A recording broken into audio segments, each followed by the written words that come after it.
Hello, I am Nicole Angelo Sidonsalan, and today I'm gonna share to you about the two common diseases and its descriptions under fecal oral transmission. Now, the first common disease is polio or poliomyelitis. This disease is a fatal, disabling, and life-threatening disease that mainly affects children under 5 years old, and it can lead to irreversible paralysis or even death. Basically, this disease is caused by the poliovirus. Now, this virus spreads from person to person, and it can infect a person's spinal cord, causing paralysis, or in other words, can't move parts of the body.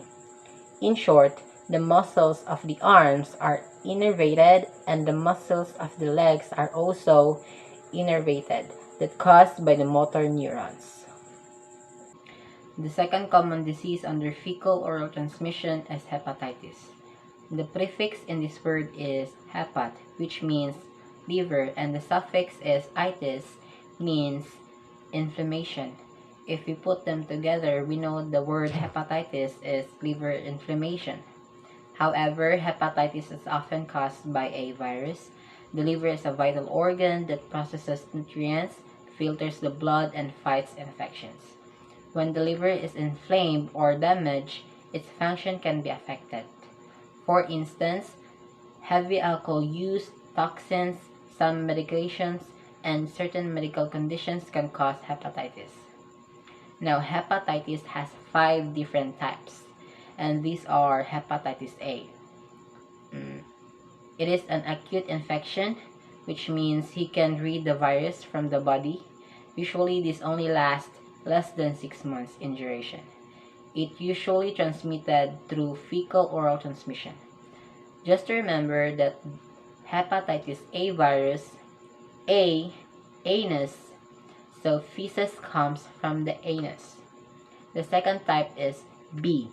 Well, it actually causes an acute infection, but then it can actually stay within the liver cell and continue to damage to the liver cell for greater than 6 months. So it's both acute and chronic infection. And they are 3 ways to transmit the virus. First, through sex. Second, through blood like needle stick, different types of transfusions, and so on. And the third is through perinatal. In other words, it can be passed from the mother to the child. The third type is hepatitis C.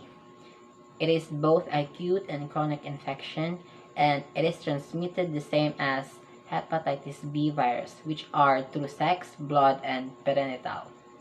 The fourth type is hepatitis D, also known as delta virus. It is an acute infection, and it is transmitted the same as hepatitis B virus and hepatitis C virus, which are through sex, blood, and parental. To be able to infect this virus, you need hepatitis B virus, which means if you have existing B virus in the past years and it stays in your body for the long time, then you can be infected by this virus. The last type is hepatitis E. This is mainly acute infection, and it can be transmitted through fecal oral transmission. Now remember, hepatitis A is for anus and hepatitis E is for eat. If you poop out into some type of water and that water source is contaminated and then you drink it from the source, then you can also become infected.